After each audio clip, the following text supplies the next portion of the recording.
एक लड़की थी जिसका नाम रूही थी। वो अपने माँ बाप की इकलौती संतान थी। उसके माँ बाप रूही से बहुत प्यार करते थे, उसके लिए कुछ भी करने के लिए तैयार थे। रूही अपनी पढ़ाई ख़त्म कर चुकी थी। अब उसकी शादी के लिए लड़का देखा जा रहा था।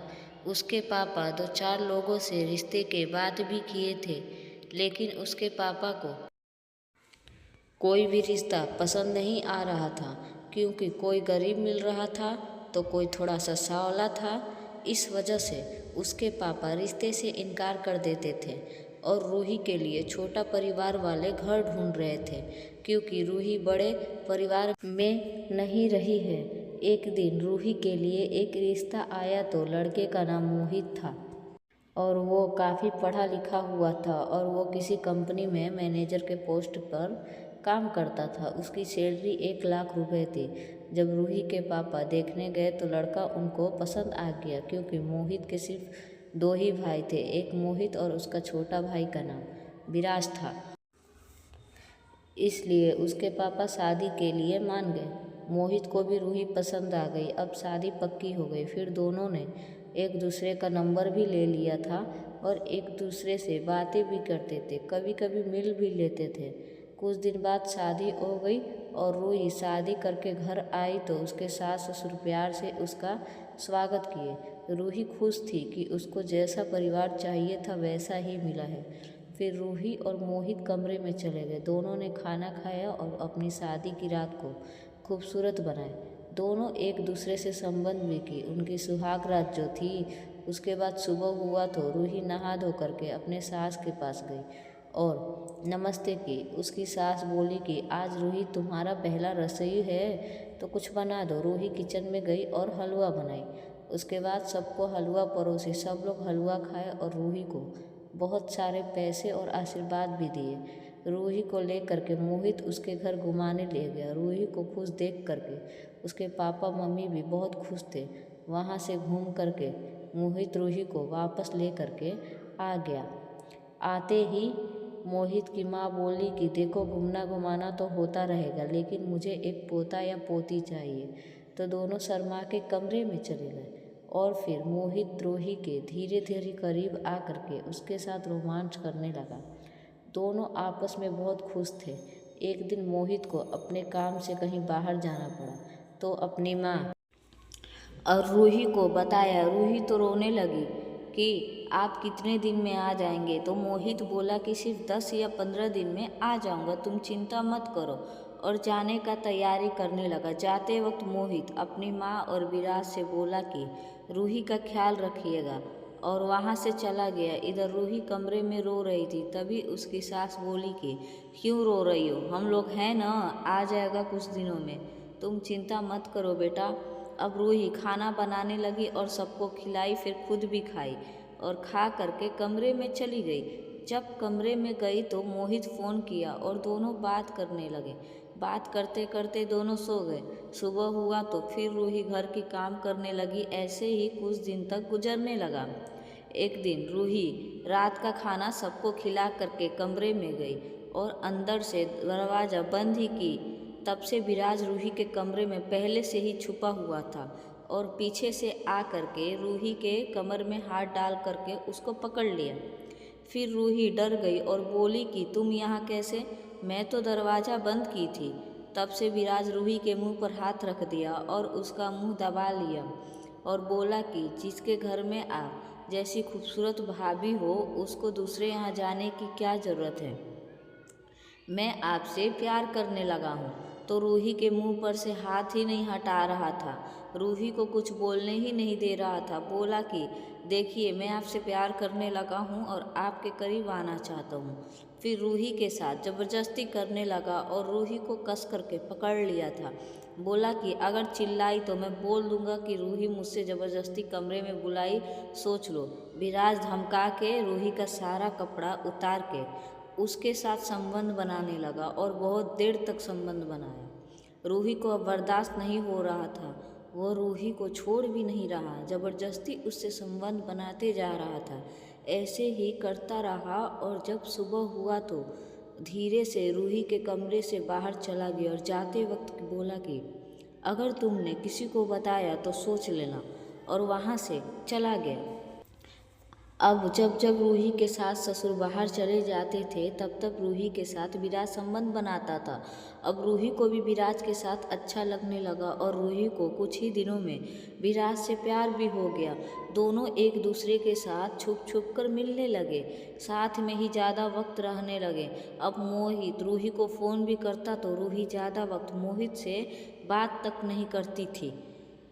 कोई न कोई बहाना बना करके फ़ोन रख देती थी और सारा टाइम विराज के साथ बिताती। कुछ दिनों तक ऐसा ही चलता रहा। एक दिन दोनों घर में थे और विराज की माँ और पिता दूसरे के शादी में गए थे। ये दोनों सोचे कि चलो अब तो जो मन वो करेंगे और रूही भी छोटा सा ड्रेस पहन करके विराज के पास आई और दोनों खूब मस्ती किए, एक दूसरे के साथ रोमांच भी किए, खूब इंजॉय किए। फिर सुबह हुआ तो दरवाज़ा पीटने की आवाज़ आई और रूही जल्दी जल्दी जा करके दरवाज़ा खोली तो दरवाज़ा पे कोई और नहीं बल्कि मोहित था। रूही देख करके चौंक गई और बोली कि आप बिना बताए।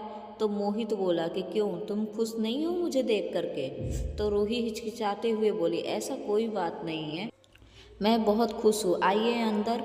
तब मोहित बोला कि सब लोग कहाँ हैं? तो रूही बोली कि माँ पापा शादी में गए हैं और विराज सोया है, चलिए आप आराम कीजिए, मैं आपको चाय बना करके लाती हूँ। फिर मोहित कमरे में गया तो देखा कि वहाँ पे लड़कों का शर्ट पड़ा हुआ था। उसको कुछ शक हुआ। उसने रूही को कमरे में बुलाया और बोला कि ये शर्ट किसका है? तो रूही बोली, अरे ये शर्ट तो विराज का है, कल बटन टूट गया था तो उसने लगाने को दिया था और बटन में लगा करके भूल गई उसे देने के लिए। तो मोहित बोला, ठीक है चाय दो और आओ मेरे पास बैठो। उसके बाद थोड़ी देर में मोहित के माँ पापा आ गए और मोहित को देख करके बहुत खुश हुए। लेकिन जब विराज देखा मोहित को तो उसको गुस्सा आ रहा था कि इतना जल्दी कैसे आ गए। फिर थोड़ा सा मोहित से बात किए और बाहर चला गया। फिर रूही खाना वाना बनाई और सबको खिलाई। उसके बाद मोहित बोला कि कितने दिनों बाद आया हूँ, जब से शादी हुई है हम कहीं बाहर भी घूमने नहीं गए, चलो तुमको बाहर घुमा करके लाता हूँ, तुम तैयार हो जाओ। तो रूही जाना नहीं चाहती थी तो बोली कि आप थक गए होंगे, आराम कीजिए, किसी और दिन चले जाएंगे। तो मोहित बोला कि अपने पत्नी को घुमाने में और उसको खुश रखने में कैसा थका, चलो घुमा करके लाता हूँ और तुम तैयार हो जाओ। मजबूरन रूही तैयार हो गई। फिर दोनों बाहर घूमने चले गए और बाहर खाना खाए, नई नई जगह पे घूमे। फिर रूही इतनी खुश नहीं थी। मोहित नोटिस कर रहा था कि रूही मेरे साथ खुश नहीं है, ज़रूर कोई बात है। इधर विराज खूब गुस्सा कर रहा था रूही पे कि क्यों चली गई बिना विराज को बताए। फिर शाम हुआ तो दोनों घर पे आए और आराम करने अपने कमरे में चले गए। थोड़ी देर आराम करने के बाद मोहित बोला रूही से कि एक कप चाय बना दोगी? तो रूही बोली कि अभी चाय बना करके लाती हूँ और रूही किचन में चली गई। चाय बनाने लगी तब से विराज आ गया और बोला कि क्या बात है, पति की सेवा हो रही है और प्रेमी देवर को भूल गई हो ना, अच्छी बात है। तो रूही बोली, ऐसा नहीं है, आपके भाई आए हैं ना, उनके सामने कैसे आपसे मिलूं? तो विराज बोला, ठीक है, ये लो नींद की दवाई और इस चाय में मिला करके भाई को दे देना, समझी? और जैसे ही वो सो जाते हैं मेरे कमरे में आओ। फिर रूही चाय में वो दवा मिला दी और कमरे में गई। फिर मोहित को चाय दी तो मोहित चाय पीने लगा। उसको चाय थोड़ा अजीब लगा, बोला कि कैसा चाय है? तो रूही बोली कि कड़वा चाय है, पीजिए, आपको अच्छा लगेगा। फिर मोहित चाय पी लिया और लेटे हुए ही थे कि उसको नींद आने लगा और वो सो गया। जब रूही देखी कि मोहित सो गया तो कमरे को धीरे से बंद करके वहाँ से विराज के कमरे में गई और दोनों मिल करके रोमांस करने लगे। सारी रात एक दूसरे के साथ संबंध बनाते रहे। फिर आधी रात हुआ तो रूही धीरे से अपने कमरे में आ गई और सो गई।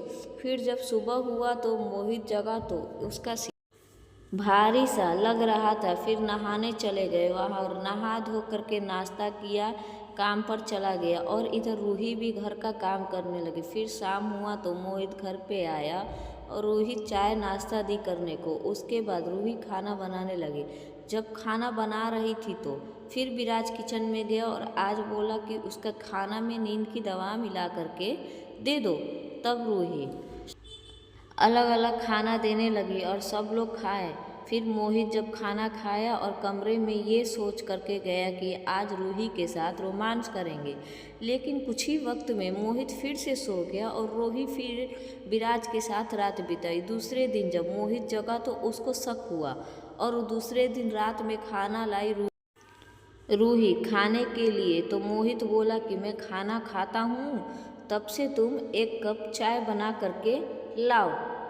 रूही पहले ही खाना में दवाई मिला चुकी थी। जैसे ही रूही कमरे में बाहर आई तो मोहित ने सारा खाना एक प्लास्टिक में डाल करके अलमारी में छिपा दिया और खाने का नाटक कर रहा था। मोहित को रूही पर शक हो गया था। जब रूही चाय बना करके ले करके आई तो मोहित का प्लेट खाली देख रही, बोली कि बड़ा जल्दी खा लिए आप तो। मोहित बोला कि तुमने इतना अच्छा खाना ही बनाया है। खाना खा करके मन खुश हो गया।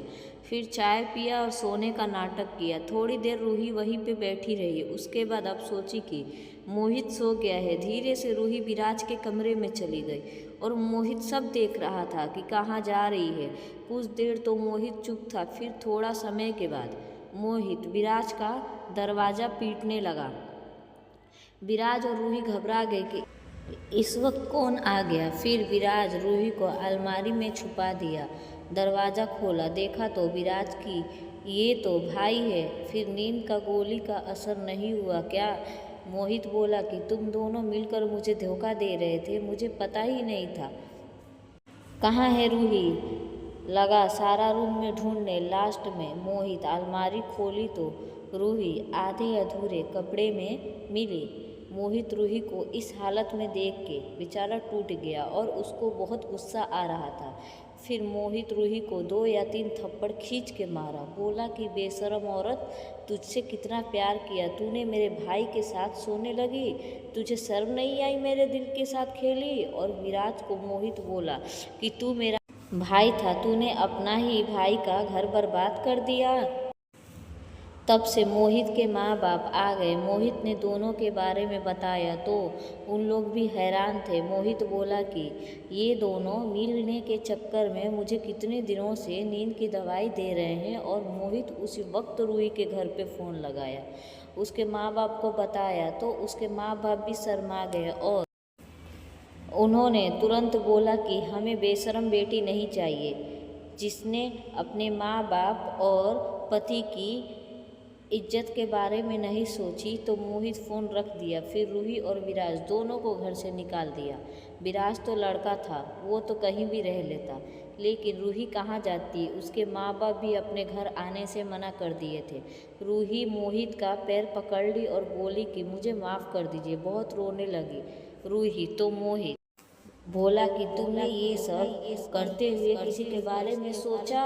और मोहित रूही को धक्का दे करके दरवाज़ा बंद कर लिया। फिर रूही विराज से बोली, चलिए कहीं चलते हैं। तो विराज बोला कि तुम पागल हो गई हो क्या, जो तुम जैसे आफत को अपने साथ रखो? ये मेरा घर है, मुझसे कुछ दिन नाराज रहेंगे फिर तो मुझे बुला ही लेंगे, तुमसे मेरा कोई मतलब नहीं है। रूही बोली कि विराज, आप तो मुझसे प्यार करते थे ना, फिर आप ऐसे कैसे कर सकते हैं? आपकी वजह से मेरा घर बर्बाद हो गया, मेरा पति मुझसे घर से निकाल दिया, मैं कहाँ जाऊँ? तो विराज बोला कि जहाँ जाना है वहाँ जाओ, मेरा तुझसे कोई वास्ता नहीं है। और विराज वहाँ से चला गया।